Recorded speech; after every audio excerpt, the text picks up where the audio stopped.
Why is it so hard to make friends? Why is it so hard to make connections? Why is it so hard to date? Well, sit down, make yourselves comfortable, and join me for another episode of Perspectives on Life with Old Dr. D. So as you all know, I'm Old Dr. D. Been a counselor, a public speaker, somebody who cares for people for many, many years now. And today I'd like to talk to you all about some of the things that inform our increasing rates of mental health problems. And so as you know from previous episodes, one of the things that contributes a lot to our struggles and despairing in life is financial struggles. Well, I'd also like to talk to you today about another big one, and it's one that I actually have some expertise in, and that's the despairing of the human heart, particularly in relationships.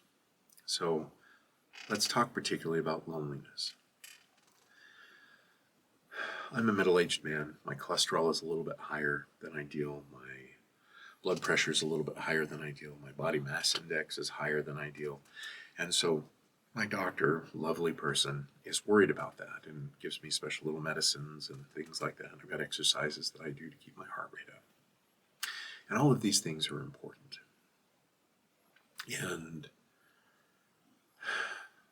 what I find interesting as a psychologist is that loneliness is a big killer too.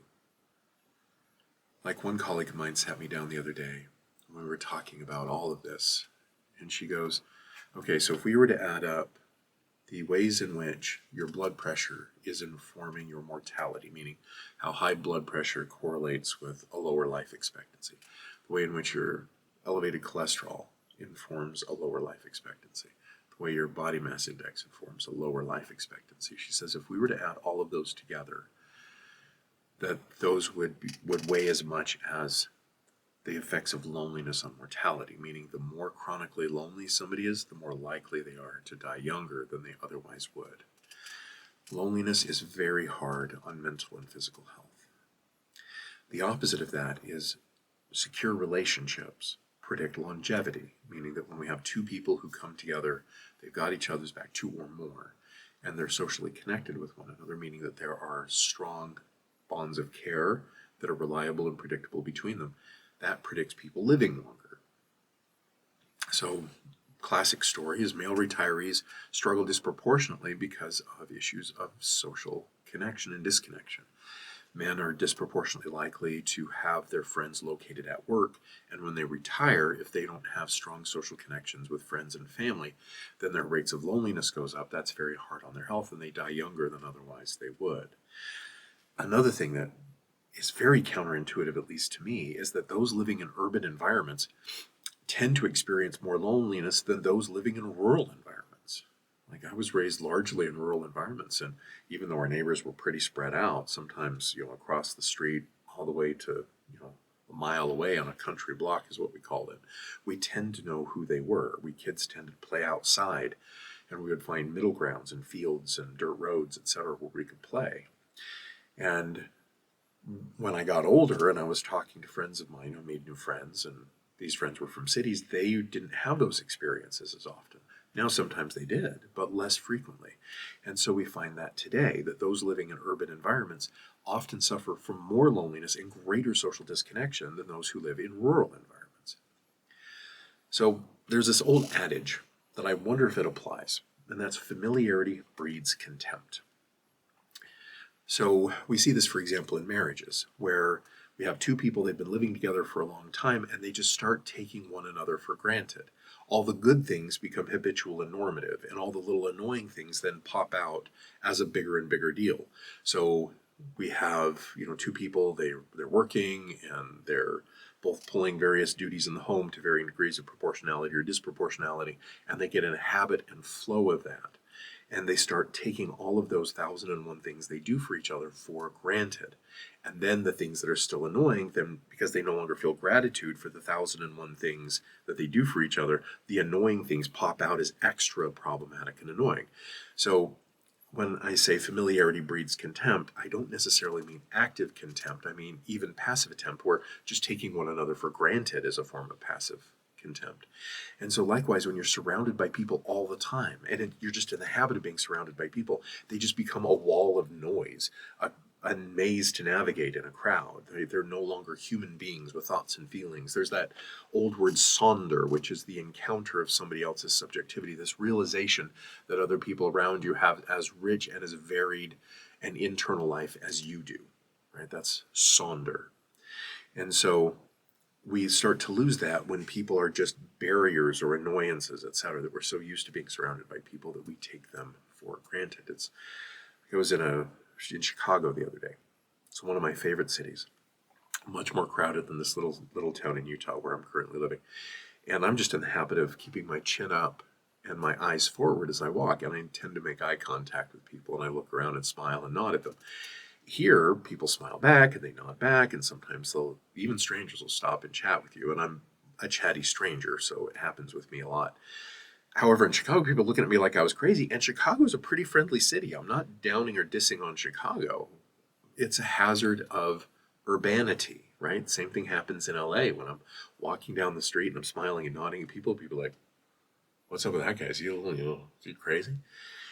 So people, when we're surrounded by them all the time, are barriers to us accomplishing our goals. They're the car stuck in front of us in traffic. They're the people talking loudly in front of us in a crowded line in a restaurant. They are no longer beings with whom to relate. They are obstacles to me completing my goal. And that kind of disconnection only informs my loneliness. So where does loneliness come from? Where does this disconnection come from? Well, there's a lot of sources. I'm going to focus on a couple. And I'm going to focus on what I see to be something that informs a big part of this struggle. Now, I'm getting these particular terms from a book called Habits of the Heart by Bella and his colleagues, an article by one of my psychology heroes, a fellow by the name of Philip Cushman. He wrote a very impactful article back in the early 90s called, I think it was in the early 90s, called Why the Self is Empty. And so, I read that article as a graduate student, and it just shook me and really helped me make sense of some things. So let's talk about a big $10 phrase, okay? Big philosophy idea. And it's one of those things that once you begin to see it, you won't be able to stop seeing it. And it's this assumption of what we call ontological individualism, okay? When we say ontology, what we mean is any claim about what is fundamentally true or real, okay? So if I say ontologically, there is fundamentally matter cannot overlap, and time and matter inform one another in particular ways. Matter distorts time and things like that, that I'm making ontological claims about what is fundamentally really real, okay?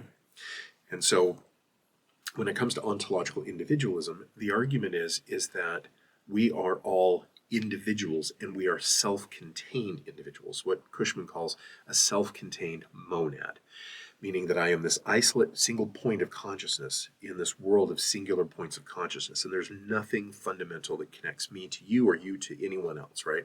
That we are fundamentally isolate beings, that our thoughts, our feelings, our values, our worth all exist inside of us individually, that I begin and end at the boundary of my skin, okay? That everything fundamental to me is internal to me. That because it is internal to me, nothing, because I'm not fundamentally connected to anything or anyone, all of my behavior originates from within me, is the assumption that I have choices, I have power, I have autonomy. No one tells me what to do, that I always have some choice or will internally generated about who I am, what I do, and how I interface with the world. That I am the master of my own destiny, right? So that is this notion of the bounded masterful self. You notice that it doesn't take into consideration, everything else that's going on in the world. That instead, I generate my possibilities.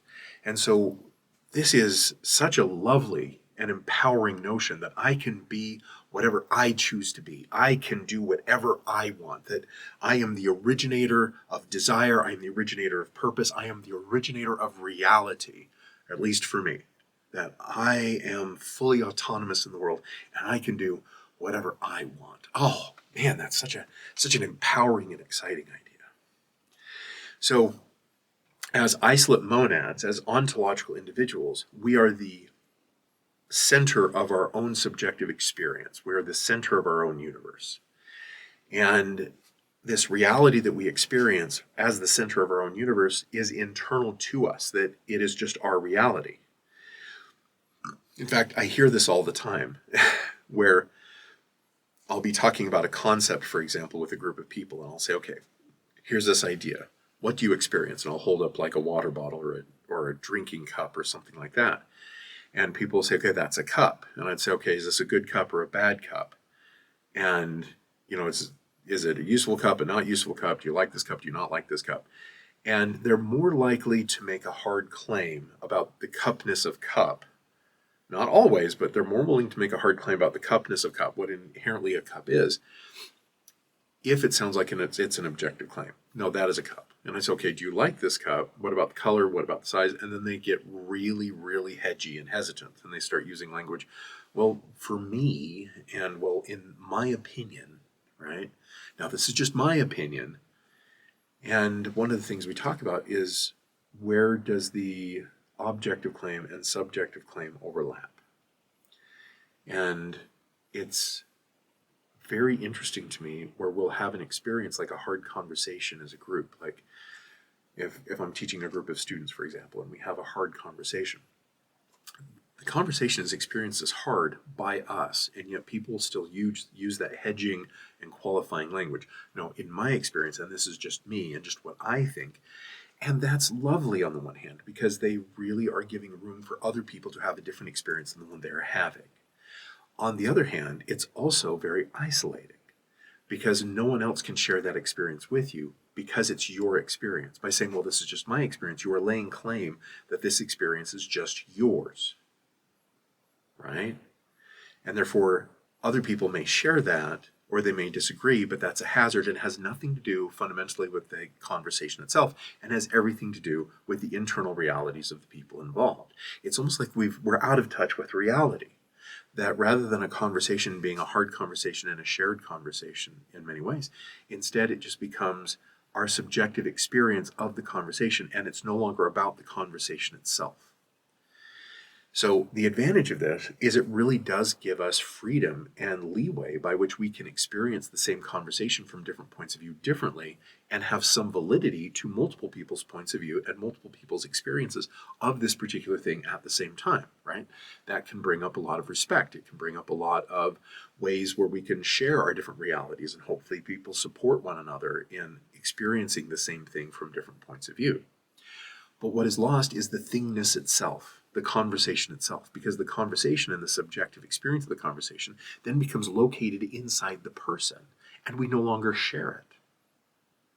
So it reinforces isolation, because it's no longer our connectedness around the conversation. Instead, all of the conversation and the subjective reality of the conversation happened inside our own personal understanding and not inside a shared understanding. Like just the other day, a colleague of mine pointed out, he said, I wonder if this is what is informing our polarization across all sorts of issues, political and apolitical, is that people take a particular subjective experience, and because it's internal to them, it is them. And therefore, there is no variance allowed. This is my experience. And therefore, it is true and can be dogmatically fought for, because this is my experience, and my experience is me. So therefore, if you question my experience, then you're questioning me as a person. And my colleague's not wrong. That seems to inform all sorts of divides, morally, relationally, religiously, politically, where we can't even have discourse anymore, because our realities are internal to us, and there's nothing shared about it. We can't talk about common problems, because there are no common problems. There's just our internal subjective experience of what we take up as problems subjectively, individually, internally. Another issue with this is, where does moral obligation exist? And this is a very important question for us to ask ourselves. If we're ontological individualists, then disproportionately our moral obligation is really to ourselves, because we are a singular unit that is in no way fundamentally connected to other people. I am not obligated morally, fundamentally, really, to say, go to a church or to a charitable cause or to even take care of my kids and families. Instead, I am obligated to take care of myself. Okay? And we'll talk here in a minute about various ways that manifests in our discourses as a society and in our behavior. Because if I am an isolate monad, there's nothing connecting us. Now, I'm not saying that ontological individualists don't participate in charity and religion, etc., but if they do so, it's because they individually chose to, out of individual desire, for their individual reasons, to fulfill their individual wants, needs, and desires. It's nothing about the fundamental connectedness they have with the other. We'll get into that in another video in the future. Instead, it's, I am kind because I choose to be kind, not because I'm in any way actually connected to the people I'm kind to or kind with. So there are various manifestations of ontological individualism in our society. So Richardson, Fowers, and Guion, they wrote a book, some years ago now, called Re-Envisioning Psychology. And they have a more deep discourse on this particular issue within that particular book than we're able to provide in this short form. So they talk about two manifestations coming out of the same tradition of Bella and Cushman and the people that they cite. And that is expressive individualism and liberal individualism. Now, expressive individualism is the notion that there is a self that is internal to us, and we need to know who we are. We need to get in touch with what this inward self is, this truer inner reality of selfhood. We need to get in touch with who that is, and then we need to express it out into the world. Okay? We need to express this self. And it's like we're morally obligated to do so. So when you hear people like, I don't even know who I am, and I've got to find myself, that is a very individualistic notion. In non-individualistic societies, unlike American society, for example, is deeply individualistic, and it's not just America, it's inherent to kind of the Western tradition. But this notion that we are internal to ourselves and that there's the self that is internal to us and we can get in touch with and know who that self is a very strange idea to more communitarian and collectivist societies, people who believe that who we are is always already in relation to others, and who other people are in relation to us informs how we are, who we feel, who we're obligated to and not. In an expressive individualist society, you need to get in touch with who that is, and you need to express it. And so I've heard people use phrases like, well, you got to live your truth, or go live your truth, meaning that there's this internal truth to you. You need to get in touch with it and go live it out into the world. Okay, well, after the me generation, the 60s, through the 60s and 70s, the me first generation, the explosion of individualism in the baby boomers after World War II, where they shook off the shackles of moral and relational, legal, religious responsibility and really started living this expressive individualism, they quickly ran into a problem. And that is, what if my internal truth is harsh and ugly and abusive to you? What if I am living this particular truth and it is like harming you or preventing your freedoms to be able to find out who you are and express yourself, right? So we see this modification of expressive individualism that my colleagues call liberal individualism. Liberal individualism is this notion that, yes, we're ontologically individuals, fundamentally individuals. We are free to do whatever we want with our own lives insofar as it doesn't impair other people's freedom to do whatever they want with their lives. And so I got to live my truth, but I need to live my truth in a way that doesn't bulldoze other people down and, knock other people aside and prevent them from finding out who they are and living that particular truth. Okay? So you can do whatever you wish for yourself as an autonomous being insofar as it does not interfere with the freedom, i.e. autonomy, of other people. Like, this is such a big deal that in my field of psychology, one of the biggest asserted ethical values, and one of, published and talked about and even assumed, it's like it's in the bones of the field, is the value of autonomy, that people should be radically free and made to be radically free to make their own choices. Therapists are not supposed to impose their values on their clients.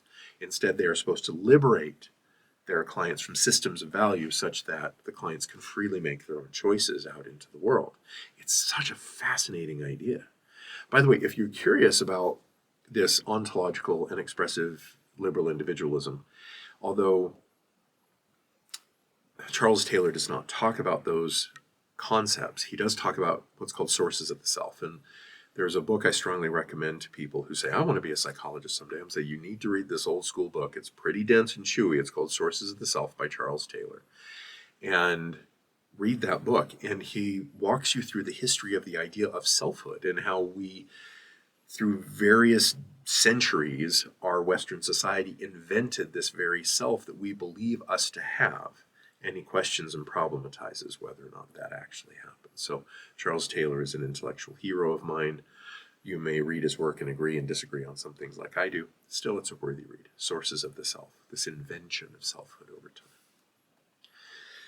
So, as I said, one of the strong advantages of individualism is autonomy. That we get to direct ourselves. We get to determine our future, our destiny. That's what we're told as individuals. There's nothing that is preventing you from being successful except yourself, is what we're told. Oh, it's so empowering, so enlivening that I can do this and I can go out and be and do whatever I want. Now, the disadvantages of individualism, as I said, are disconnection. So, the other day, for example, I pulled out my double box.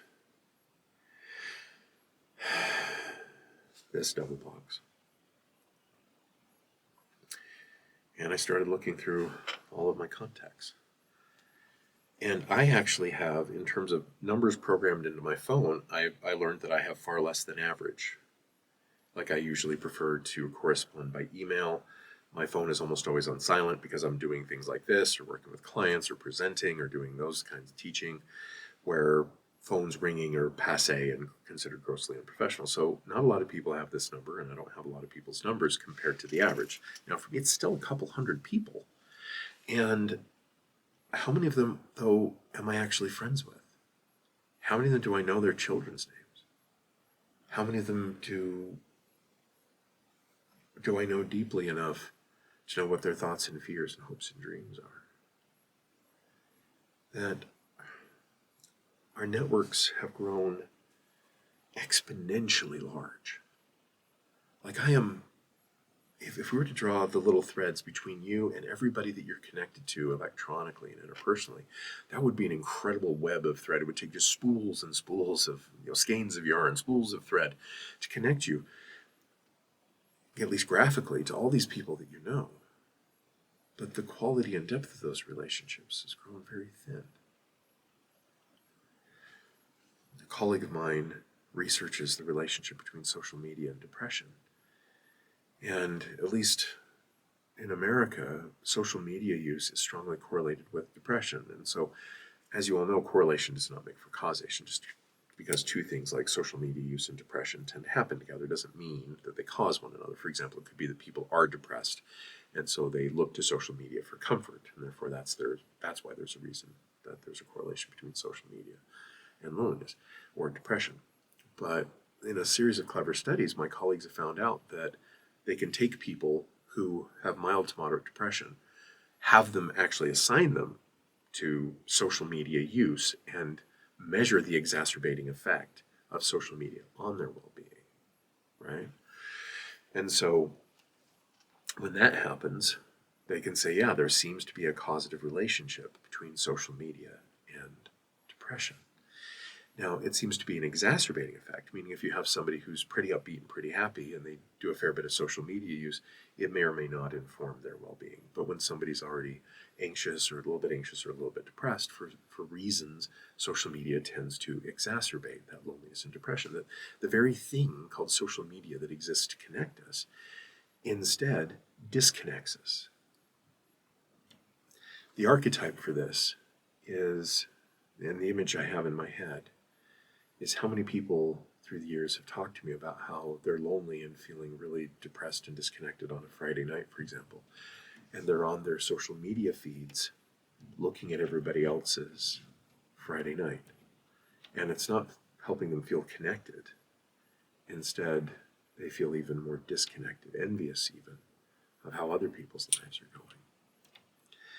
So the other thing that we've noticed is like the front porch problem. That when When we moved to Indiana some years ago, we were looking for homes in our price range. The university that I was working for at the time did not pay their faculty wealthy levels of salaries, right? Instead, it was pretty humble. And so the homes that we were looking at are pretty humble, especially because as a psychologist, you graduate on average with a lot of student loan debt. But one of the things that I found is that with these homes that we were looking at, they would have these big, glorious front porches, and that the vast majority of them had been walled in. And I asked our realtor about that. And I said, what's going on with this? Like, what happened? And she didn't know. She says, I've wondered the same thing. So she went and looked at the histories, the walling in of the front porches. And what had happened is with the advent of television, people stopped hanging out on their front porches, hanging out with their neighbors. That's what people used to do. Instead, what they do is they then go inside and watch TV, and therefore this front porch stays empty. Well, that's usable real estate, and so people started walling that in, and that's where they would store things. Well, then with the advent of computers and people hanging out on computers, then there was this spike in, according to her, in this rate of getting HVAC, heating and air conditioning, into these front porches. So people were withdrawing more and more socially and going more and more deeper into their homes, and then needing that space to continue to withdraw socially in order to be entertained with media of various sorts, whether it be television-based media or computer-based media. So this is the enclosure of the front porches is what I call it. And so what we see is that there's this compounding issue of isolation and loneliness. Now, to be fair, I'm demonizing social media while using social media. Social media can be used for certain good ends, and that there are certain cultures, according to my colleagues, like I was told about a study that happened in Greece and another one I think that happened in Kenya, where especially young adults use social media as a way to meet up face to face. And so their social media use was negatively correlated with depression, anxiety, etc., or loneliness, meaning the more they use social media, the less likely they were to feel depression, anxiety, etc. Okay? So it's how we use social media that makes it a problem or not. So if you can hear my voice, I hope that this will help you change your behavior a little bit about social media, that rather than sitting and staring at social media and disconnecting, sit and stare at social media. It can be fun. You can keep up on local trends and styles and ideas, etc. And then please also use social media to try to arrange for face-to-face meetings. So back to the issue of ontological individualism and the things that inadvertently perpetuate that. We need to be careful because individualism can be a medicine or a poison depending on dose and depending on context. Like I was told years ago that, like Galen and Paracelsus, these ancient Greek patristic medical philosophers, would talk about humors and things like that. And one of the old phrases is the difference between medicine and poison, I was taught, is dose. And so I think with individualism, it's the same way. Like I've noticed that there are some people who live individualism in a way that is kind of poisonous for them and poisonous for their relationships. They're very inward focused, inward directed, and they don't really connect well and don't really take other people into consideration when they behave. It's all about their goals, their thoughts, their wants, their desires, and not necessarily about the people that they're in relationship with. And in those cases, individualism is a little bit poisonous, or a lot poisonous. But there are other people who have been raised in oppressive systems where they've been controlled by friends, family, religion, culture, society, where individualism can be very liberating and actually provide a sense of autonomy and self-direction after years or even an entire lifetime of not having any. So individualism itself isn't inherently bad, right? We just see a disproportionate amount of individualism in American society in a way that can be a little bit poisonous to American society. But interestingly enough, when we look at the context of individual, we had that unit on fourth dimensional thinking the other day, where we look at the goods and the bads within the goods within a context, that some people can really be helped to become more individualistic, while other people probably need to connect with other people more and learn to take other people into consideration more. And so, speaking of the group that needs to take other people into consideration more, we have this language like, only you can make you happy, and you can and should find your happiness, and you deserve to be happy. Well, if there's nothing fundamentally connecting us, then the source of happiness that I have is inwardly generated, that I can make myself happy, that I can just choose happiness. And that's silly on the face of it. And to be fair to some of my colleagues who say, well, only you can make you happy, they mean it in a far more complex and nuanced way than the way I'm presenting it. But some don't. Some really make it, well, you can just choose happiness. Okay, so let's you and I do an exercise right now. You're sitting wherever you're sitting, you're in your car, you're at home, hanging out in the hot tub, I don't know.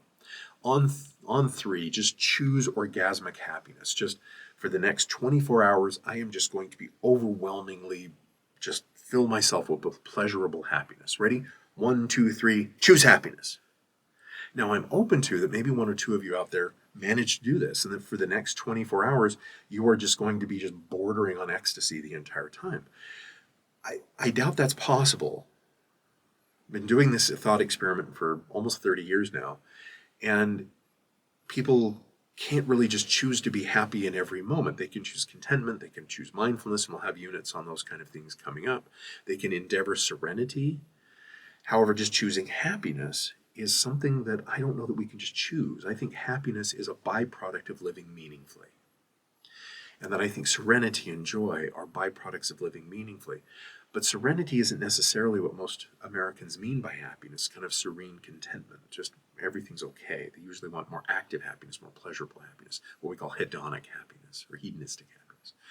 But likewise, joy, and we'll talk about this more in another video, is just a different flavors of tears. Like, joy is constituted by grief, as well as grief and loss, as well as gain and satisfaction. It's joy is a very complex idea, so we'll get into that at another time. Regardless, this notion that you are and can and should be happy is a very interesting, if not strange one. So I was just thinking of years ago, a friend of mine, we'll call him Craig, married his high school sweetheart. And right out of high school, they had 3 children in short order, like 3 children in 4 years. It was pretty, 5 years, still very quickly. And so Greg's working a couple of jobs. His wife, we'll call her Michelle, is trying to manage these babies. And then one day, I'm in college, and one day Craig shows up and he's really distraught because Michelle left him, and he's crying and his hands are trembling, and he hands me the goodbye note. All the babies were at a neighbor's house.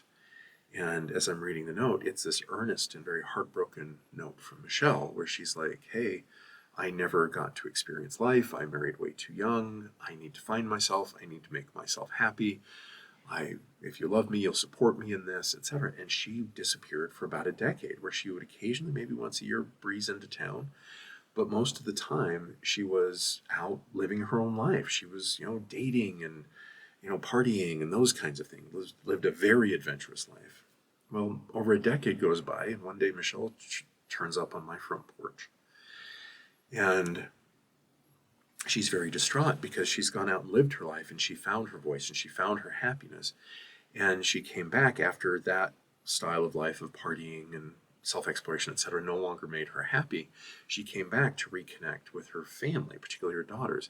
Her daughters were all then in their teens and wanted nothing to do with her. And so she comes to me, and she's very upset and crying because she's been rejected by her daughters. And she's like, why don't they understand that I just did what made me happy, and I would encourage them to do whatever made them happy?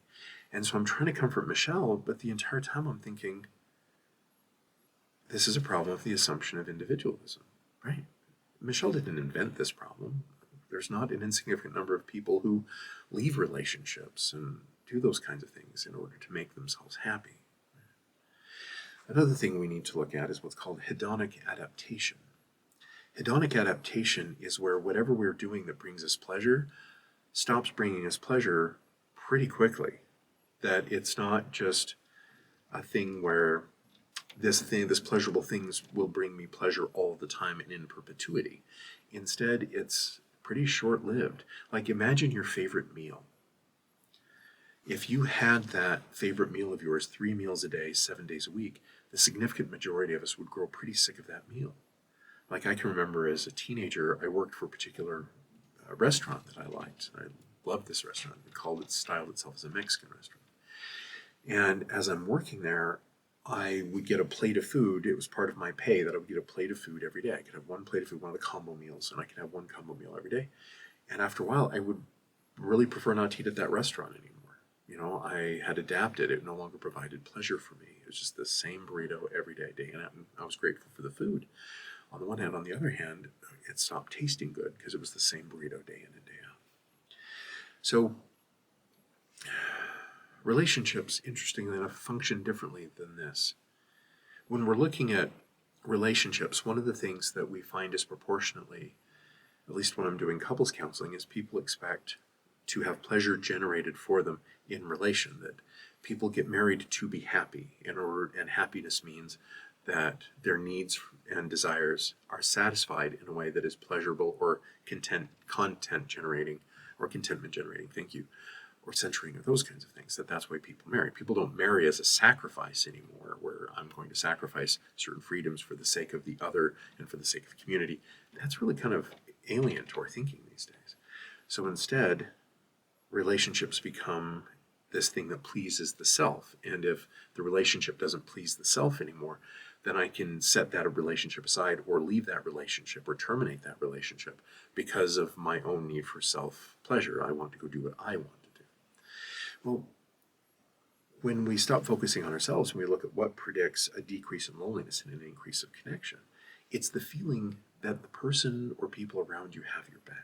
Like in an intimate partnered relationship, for example, that even if you've had a hard day where you've argued some, if you're going to bed at night, knowing that the person, thick or thin, has your back, even if you're mad at each other, that works against loneliness quite active. But you can have a marriage, for example, and I've seen them where they don't fight, they just meh towards one another. And there's no loneliness that's more acute and hellish than somebody in a committed partnered relationship feeling desperately lonely as they're sleeping by the side of the person that they believe they should be most connected to. It's brutal. It's awful. So the goal is how do we facilitate relationships where the other person has our back? Where when we're at work, that we feel some connection at work. When we're at home, we feel some connection at home. When we're out engaging in our hobbies, that we feel some connection there. And so in the next episode of Perspectives on Life with Old Dr. D, we'll talk about connection. How to connect, why to connect, and things like that. So thank you so much for joining me today on this episode of Perspectives on Life with Old Dr.